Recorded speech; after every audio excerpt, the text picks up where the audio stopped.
간혹 서부 영화를 보시면 말이라든가 소에 이게 낙인을 찍는 장면을 우리가 목격할 때가 있습니다. 시뻘겋게 불에 달군 그 새꼬챙이를 소나 말의 등에다가 탁 대면 우치익 하면서 거기서 연기가 나고 막 살이 타고 그러면 소와 말이 막 펄쩍펄쩍 뛰고 막 그렇게 합니다.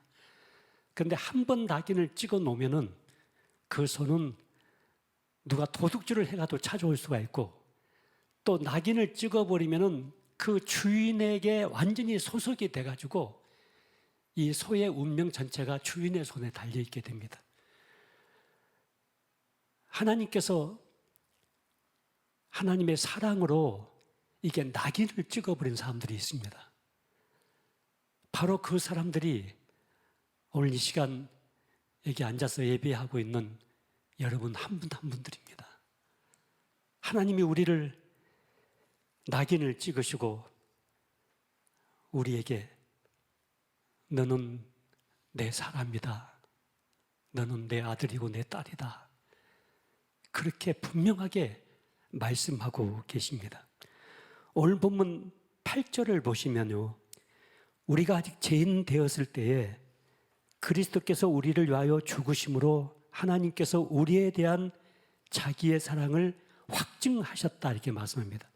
이게 확증했다는 얘기는 확인했단 말인데 다른 말로 번역한다면 낙인을 찍었다 그 말입니다. 무엇으로 하나님이 나를 향한 사랑의 낙인을 찍으셨는가? 그것은 바로 예수 그리스도의 십자가의 죽음의 사건이었습니다. 예수 그리스도의 십자가의 죽음은 하나님께서 나를 향한 사랑의 낙인을 찍는, 사랑을 확인하는 중요한 하나의 사건이었습니다. 우리는 이 사랑을 아가페라고 그렇게 말합니다. 이 아가페란 단어 속에는 하나님의 의지가 충만하게 담겨져 있습니다. 진정한 사랑은 정적인 것이 아닙니다. 의지적인 것입니다. 강력한 의지력을 가지고 결정을 하고 낙인을 찍어서 내가 너의 인생을 책임지고 너는 내 손을 떠날 수가 없고, 그래서 사도 바울이 네 안에 내가 있고 내 안에 네가 있는 이 삶을 우리는 살아갈 수밖에 없습니다. 하나님의 사랑의 낙인을 받은 사람들에 대해서 몇 가지로 말씀을 나누도록 하겠습니다. 오늘 6절 말씀을 보시면은 이렇게 말씀합니다. 우리가 아직 연약할 때에 기약대로 그리스도께서 경건하지 않은 자를 위하여 죽으셨도다. 여기 기약대로라는 말씀은 약속이란 말입니다. 창세기 3장부터 시작해서 구약 성경 갈피 속에는 오실 메시아에 대한 말씀으로 꽉 차 있습니다. 정확하게 성경을 보면은 구약 성경 속에 457회 정도 이 땅에 메시아로 오실, 나를 구원하기 위하여 이 땅에 오실 예수 그리스도를 약속하고 있습니다. 언약하고 있습니다. 그 언약하신 대로 하나님은 예수 그리스도를 성모 마리아를 통해서 이 땅에 보내시고 마지막에 십자가에 그 예수님을 못 박으심으로 하나님께서 나를 향하는 사랑을 마지막 확인하신 것입니다. 이 하나님의 사랑은 즉흥적인 것이 아니었습니다. 또 감상적인 것도 아니었습니다. 이 사랑은 미리 약속하신 대로 신실하게 그리스도를 이 땅에 보내셔서 십자가에 내준 바가 된 것입니다. 이 사랑은 하나님으로부터 시작이 된 것입니다. 그렇기 때문에 하나님이 취소하지 않는 한 이 사랑은 영원한 것입니다.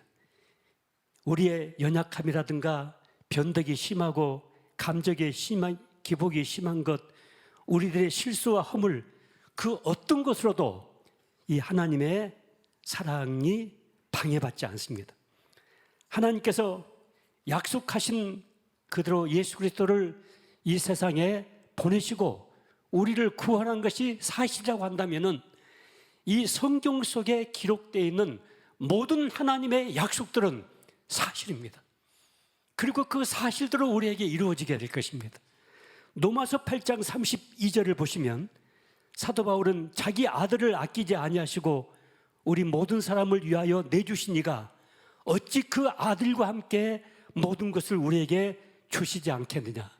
아들까지 다 내줬는데, 독생자 예수 그리스도 아들까지 나를 위하여 십자가에 내어주셨는데 무엇이 아깝겠느냐?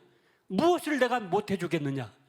무엇을 너희들에게 아쉽게 생각하겠느냐? 많은 사람들이 신앙의 회의가 들고 구원의 확신이 흔들리는 것은 하나님의 어떤 분이신가, 또 하나님의 나를 향하신 그 사랑과 언약이 무엇인가를 정확하게 알지 못하고 오해하고 있을 때 우리는 이런 신앙의 회의감 속에, 구원의 흔들림 속에 빠질 수가 있습니다. 하나님에게 한 가지 불가능이 있습니다. 하나님은 모든 것이 다 가능합니다. 그런데 한 가지 불가능한 것은 하나님은 거짓말을 할 수 없는 불가능이 있습니다. 하나님은 한 번 약속하신 것은 자기 아들을 내어주는 데에 가서라도 철저하게 지키시는 분이십니다. 성경 속에 보시면 하나님은 우리에게 수많은 약속들을 하고 계십니다. 구하라, 찾으라, 문을 두드리라, 내 입을 넓게 열라, 내가 채우리라, 너는 내게 부르짖으라, 내가 내게 응답할 것이다. 나는 선한 목자요, 너희는 내 양이다. 나는 포도나무요, 너희는 내 가지다. 수고하고 무거운 짐진 자들아, 다 내게로 오라. 내가 너희를 편히 쉬게 하리라. 너희 모든 염려를 다 나에게 맡기라. 먼저 그의 나라와 그의 의를 구하라. 그리하면 이 모든 것을 내가 너희에게 더하리. 내가 가서 너희 처소를 예비하리라. 죽도록 충성하라. 생명의 멸관을 예비하리라. 여러분, 성경은 갈피 속에 피 묻은 언어로 하나님의 무수한 약속들을 기록하고 있습니다. 하나님은 구약 성경에 약속하신 대로 예수 그리스도를 이 땅에 보내시고 나를 위하여 십자가에 죽게 하신 분이라고 한다면 우리에게 약속하신 그 많은 성경의 약속은 반드시 이루어내실 것입니다. 반드시 우리의 삶을 통해서 이 성경의 약속들은 실현될 것입니다. 응답될 것입니다. 우리는 이 하나님을 굳게 신뢰하고 우리의 삶을 전진해야 됩니다. 이사야서 43장 1절은 이렇게 말씀합니다. 같이 한번 봉독하겠습니다. 야곱아, 너를 창조하신 여호와께서 지금 말씀하시느니라. 이스라엘아, 너를 지으신 이가 말씀하시느니라. 너는 두려워하지 말라. 내가 너를 구속하였고 내가 너를 지명하여 불러나니 너는 내 것이라. 여러분, 이 말씀 앞에 아멘 하시기를 바랍니다. 너는 내 것이다. 내가 너를 지명하여 불렀고 내가 너를 구속했고 만세전에 예정했고 택했고, 그래서 내가 너를 위하여 나의 독생자 예수 그리스도를 십자가에 내어줬고, 그래서 너는 내 것이라고 말씀하십니다. 하나님께서 나를 책임지실 것입니다. 붙잡고 끝까지 내 인생을 인도해 가실 것입니다. 요한복음 13장 1절을 보시면 이렇게 말씀하십니다. 6월절 전에 예수께서 자기가 세상을 떠나 아버지께로 돌아가실 때가 이른 줄 아시고 세상에 있는 자기 사람들을 사랑하시되, 같이 읽을까요? 끝까지 사랑하시니라. 하나님께서 선택하고 구원하고 사랑의 낙인을 찍어버린 그 사람들은 우리의 어떤 행위와 우리의 부도덕과 우리의 실수와 우리의 허물 때문에 내버리고 잘라내는 분이 아니고 사랑하시되 끝까지, 어떤 상황 속에 있든지 끝까지 우리를 사랑하시는 그 하나님 아버지십니다. 그래서 요한복음 10장 11절 말씀에 주님은 이렇게 말씀하십니다. 나는 선한 목자라. 선한 목자는 양들을 위하여 목숨을 버린다. 여러분, 이 양의 주인은 양이 건강할 때든지 병들 때든지 굶주릴 때든지 목마를 때든지 주인이 양의 모든 것을 다 책임집니다. 모든 것을 감당합니다. 우리가 실망하고 실족하고 힘들고 어렵고 경제적으로, 건강적으로, 인간관계 속에서의 많은 아픔이 있는 그 상황 속에서 그것을 나만이 끌고 갈 수 있는 삶이 아니라 주님이 나의 주인이시기 때문에 주님께서 반드시 이 건강의 문제도 풀어가실 것입니다. 물질의 문제도 풀어가실 것입니다. 인간관계의 상처도 풀어가실 것입니다. 내 마음속에 깊이 박혀있는 쓴뿌리도 주님이 풀어가실 것입니다. 어제도 그제도 내 인생을 여기까지 인도하신 주님은 내일도 모레도 인도해 가실 것입니다. 10년 후도 20년 후도, 아니 죽음 그 다음까지 내 인생을 책임지실 그 주님이 말씀하시기를, 아무개야 너는 내 것이다. 내가 너를 통해서 내 꿈을 이루어내고 내 뜻을 이루어낼 것이라고 주님은 거듭거듭 약속하고 계십니다. 이 주님을 여러분이 가슴에 부둥켜 잡고 주님의 손을 붙잡고 인생길을 계속해서 전진하시길 바랍니다. 두 번째는 이 하나님의 사랑의 낙인이 우리가 어떤 자리에 있을 때 찍어졌을까? 오늘 6절 말씀을 보시면은 우리가 연약할 때라고 말씀합니다. 여기서 연약했다고 하는 것은 어린 아이들처럼 힘이 없을 때를 말하는 것이 아니고, 하나님 쪽에서 볼 때 사랑을 받을 수 있는 구석이란 전혀 없는 절망적인 상태를 말합니다. 또 경건하지 않을 때라고 말씀합니다. 하나님의 성품과는 전혀 다른 불경건한 추한 자리에 있을 때였습니다.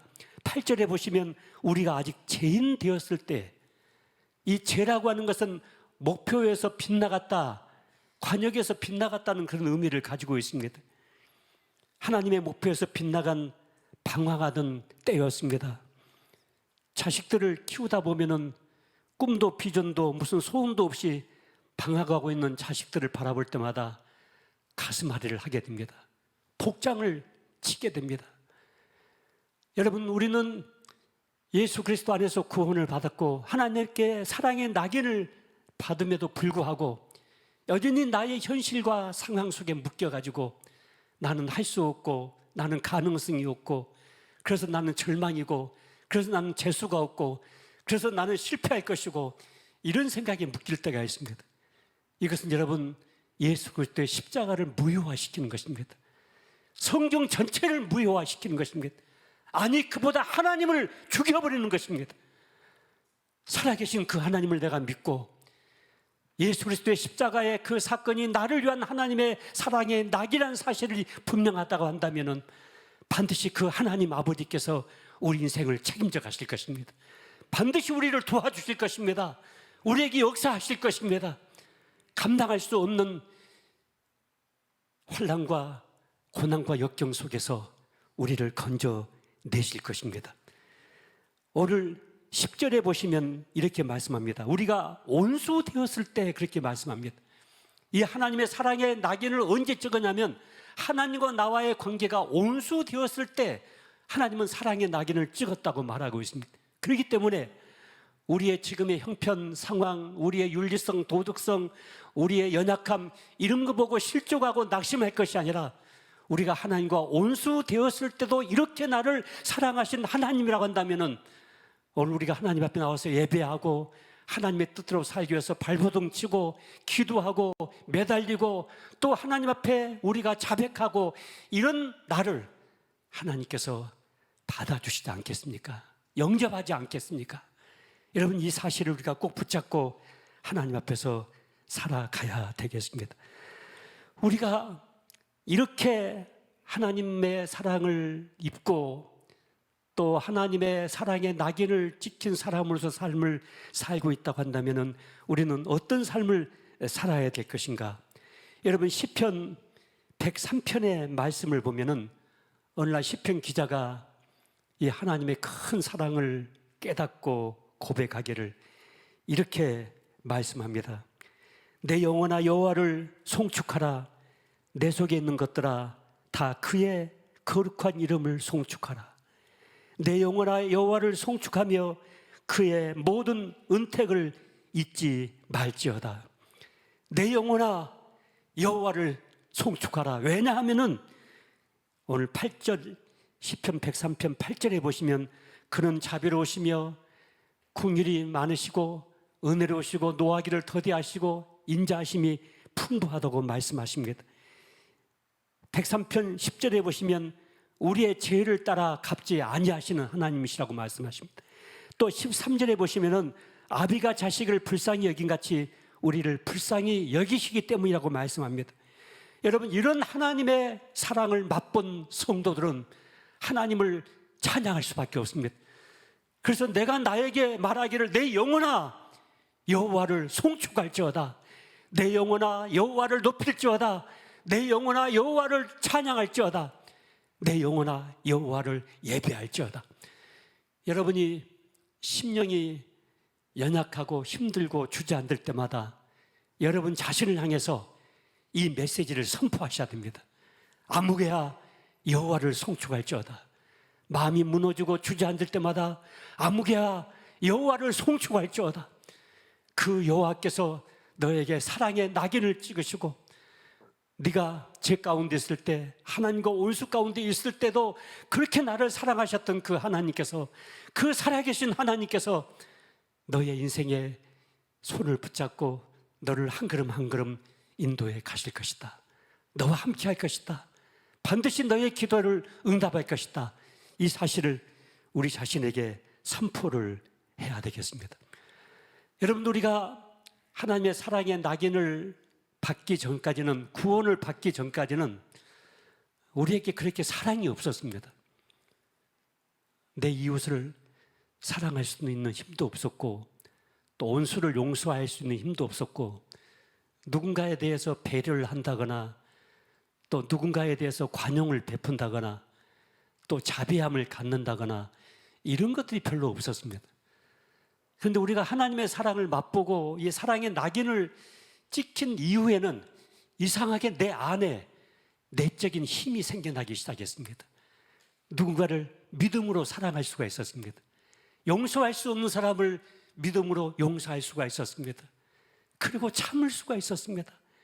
상대방에 대해서 배려할 수 있는 힘이 생기게 되었습니다.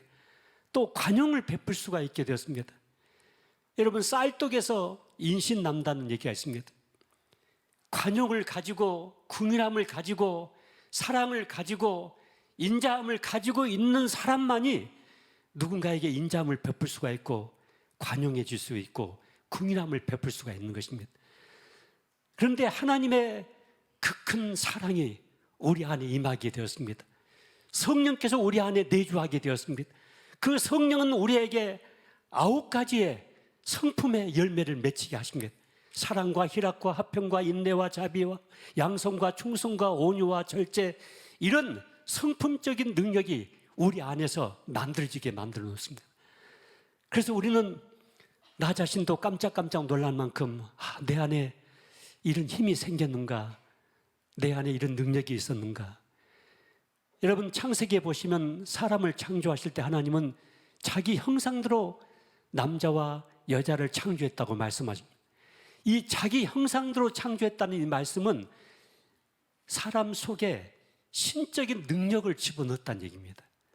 여러분, 우리 안에 신적인 능력이 있습니다. 또 하나님의 형상대로 창조했다는 얘기는 사람 안에 신의 성품을 집어넣었다는 얘기입니다. 우리가 예수 그리스도로 구원을 받고 사랑의 낙인이 찍힌 이후에는 하나님의 성품이, 성령의 성품이 우리 안에 내재하기 시작합니다. 그래서 우리는 그런 능력을 가지고 이 세상을 이제 살아갈 수가 있게 됩니다. 이 은혜를 맛본 사람답게, 이 사랑을 경험한 사람답게, 이 사랑의 낙인이 찍힌 사람답게 우리는 우리의 삶을 살아갈 수가 있게 됩니다. 그래서 사도 바울은 빌립보서 4장 5절에 너희 관용을 모든 사람들에게 알게 하라고 우리에게 권면하고 있습니다. 여러분, 우리는 믿지 않는 불신자들과 비교해 볼 때 너무나 많은 것을 우리는 가지고 있습니다. 그래서 성경은 우리를 부유한 자라고 말씀하고 있습니다. 부유해야만이 옆에 있는 사람에게 무엇인가를 나누어 줄 수가 있습니다. 내가 무엇인가를 가지고 있어야만이 누군가에게 우리는 선한 영향력을 끼칠 수가 있게 되는 것입니다. 예수 믿지 않는 사람들이 가질 수 없는 많은 것들이 우리에게 주어져 있습니다. 하나님의 자녀가 되는 권세가 주어져 있습니다. 우리는 천국의 시민권을 가지고 있습니다. 기도할 수 있는 특권을 가지고 있습니다. 하나님의 영이신 성령께서 우리 안에 내주하고 계십니다. 그래서 성령의 성품들이 우리 안에 담겨져 있고 신적인 능력들이 우리 안에 담겨져 있습니다. 그래서 우리는 할 수 없다고 말하지 않습니다. 할 수 있거든요. 무슨 말이냐? 믿는 자에게는 능치 못함이 없다 그렇게 말하고 있습니다. 나는 불가능하다 그렇게 말하지 않습니다. 나는 믿음으로 하면은 주님께서 이 일을 반드시 이루어 주실 것이라는 사실을 확신하면서 우리 인생길을 걸어갈 수가 있습니다. 여러분, 우리는 부유한 사람들입니다. 너무나 많은 것을 가지고 있는 사람들입니다. 그래서 내 곁에 있는 이웃들에게, 나를 만나는 누군가에게 우리는 계속해서 선한 영향력을 끼치면서 우리 인생을 살아갈 수가 있게 되는 것입니다. 자, 세 번째로 생각해 봐야 될 것은 이 사랑의 낙인을 찍힌 자는 하나님 안에서 어떤 삶이 보장되고 있는가? 여러분 2절 말씀 보세요. 오늘 본문 2절을 보시면은 같이 봉독하겠습니다. 또한 그로 말미암아 우리가 믿음으로 서 있는 이 은혜의 들어감을 얻었으며 하나님의 영광을 바라고 즐거워하느니라. 즐거워한다. 3절 말씀도 보세요. 다만 이뿐 아니라 우리가 환난 중에도 즐거워하나니 이는 환난은 인내를 만든다. 또 11절 말씀도 보십시오. 그뿐 아니라 이제 우리로 화목하게 하신 우리 주 예수 그리스도를 말미암아 하나님 안에서 또한 즐거워하느니라. 여러분, 이 사랑의 낙인을 찍힌 사람들의 삶 속에서 우러나오는 대표적인 특징 하나가 있는데 행복감입니다. 예수 그리스도 안에서 받는 즐거움입니다. 무엇을 가지고 있고 부자가 됐기 때문에, 어떤 벼슬을 가졌기 때문에, 어떤 권력을 가지기 때문에 행복한 것이 아니라 내 안에 살아계신 예수 그리스도로 말미암아, 나의 진정한 아버지 되신 하나님으로 말미암아 우리는 세상 그 무엇으로도 빼앗길 수 없는 깊은 즐거움, 깊은 안정감, 깊은 내적인 충만함을 우리는 가지게 됩니다. 신앙의 정점이 어딘가, 우리가 궁극적으로 신앙의 성숙한 마지막 골대가 어딘가, 그것은 하나님을 인하여 즐거워하는 것입니다. 하나님으로 인하여 행복함 속에서 살아가는 삶입니다. 제가 지금까지 인생을 살면서 마지막 결론 하나를 제가 내렸는데, 우리가 궁극적으로 내 삶의 마지막 골대가 어딘가, 그것은 하나님 안에서 행복하게 사는 것입니다. 행복하는 것입니다. 여러분, 세상에 그 어떤 것으로도 빼앗을 수 없는, 빼앗길 수 없는 행복이 우리 안에 있습니다. 그렇게 믿으십니까? 아멘 하십시다. 주 여호와 하나님은 나의 힘이시라, 나의 행복이시라, 나의 능력이시라. 우리는 하나님을 모시고 있는 사람입니다. 하나님이 우리 아버지가 되십니다. 주님이 나의 선한 목자가 되십니다. 내 인생을 책임지고 인도해 가실 것입니다. 나의 지금까지의 삶을 인도하셨지만은 앞으로 내 인생 여정도 그 주님 인도해 가실 것입니다. 우리는 하나님의 사랑의 낙인이 찍힌 사람들입니다. 여러분, 염려하지 마십시오. 너무 두려워하지 마십시오. 너무 걱정 속에 묶이지 마십시오. 그 하나님 앞에 그 문제를 들고 나와 기도하고 간구할 때 반드시 하나님께서 우리의 기도를 응답하시면서 우리의 인생길에 새 길을 내실 것입니다.